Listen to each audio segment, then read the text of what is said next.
The island of Sodor is surrounded by beautiful blue sea. It has fields of green and sandy yellow beaches. There are rivers, streams and lots of trees where the birds sing. There are windmills and a coal mine and docks where visitors to the island arrive. The island also has lots and lots of railway lines. Hello everybody, welcome to the island of Sodor.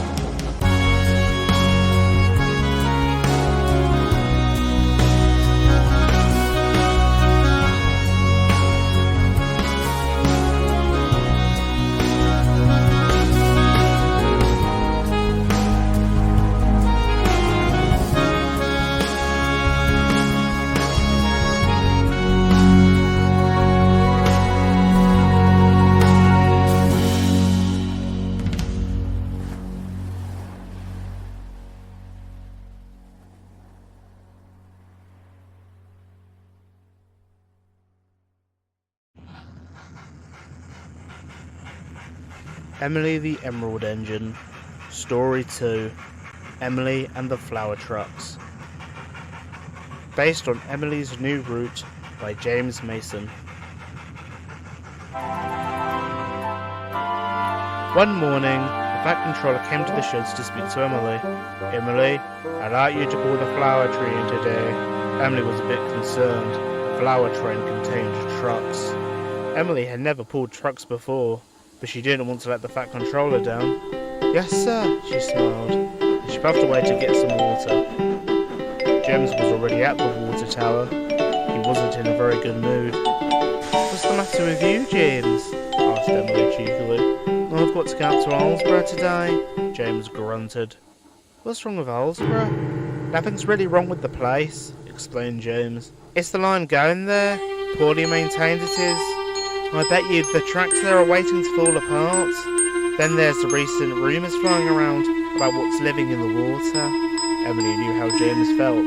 No engine likes travelling on worn old rails. What she didn't know about were the rumours. She'd only been working on Sodor for about a week after all.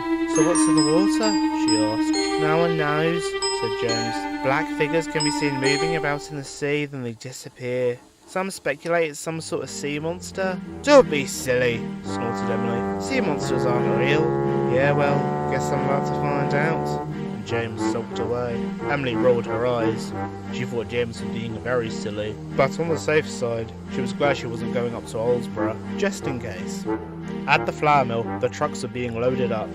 Emily backed down onto them and steamed away. She puffed across the countryside back to the big station. She was rather pleased with herself. The trucks were behaving surprisingly well, but that didn't last long. Hold back, they screeched out of nowhere. Emily pulled as hard as she could, but the troublesome trucks made her go very slowly. Emily was late delivering the flour, and some of the bakeries didn't even have time to make any bread. The Fat Controller was very cross. This means I won't have any store muffins for breakfast, he said to Emily that night. The engines looked at each other. That was why he was upset? Don't worry, sir. I'll get the flour to the station on time tomorrow, puffed Emily. Good. And the Fat Controller walked away, muttering to himself, what will I eat tomorrow morning, yow? Unfortunately for Emily, the next morning, the troublesome trucks tricked her again. Come on, Emily, called the front truck. You're late. Off we go, the rest chuckled. Mustn't be late. Emily was very surprised and confused, but she didn't want to upset the Fat Controller again, so she quickly hurried away before the guard even had time to blow the whistle. But half the trucks weren't even coupled up, and they were left behind, laughing and giggling to themselves. When Emily arrived at the big station, she was surprised to see the station master shaking his head. You've only brought half the flour, he said in a snarky tone. Oh no, cried Emily. Did your guard even blow his whistle? Or wave his flag? Demanded the station master. Well, the truck said that we were late, sir, said the driver. The station master scoffed. You're going to listen to what planks of wood have to say? Emily and her crew thought it better not to say anything. So Emily had to go back for the rest of the trucks. She was in a hurry, so she didn't bother running around in front. Instead, she pushed them up the line. It's only a few wagons, said her driver. It shouldn't hurt. But the trucks were more troublesome than ever. "Emily the late engine, Emily the late engine," they sang. At this point, Emily lost her temper, so she biffed into the trucks. She had heard that a good bump makes the trucks behave, but Emily did it very hard. So hard, in fact, the brake van in front bounced right off the rails and rolled along the sleepers. "Oh no!" cried the brake van as he dragged the rest of the train off the tracks with him and splashed into a nearby stream.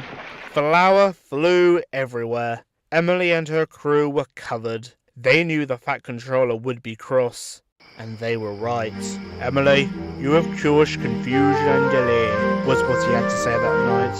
"I thought an engine at your age would understand how to manage their temper."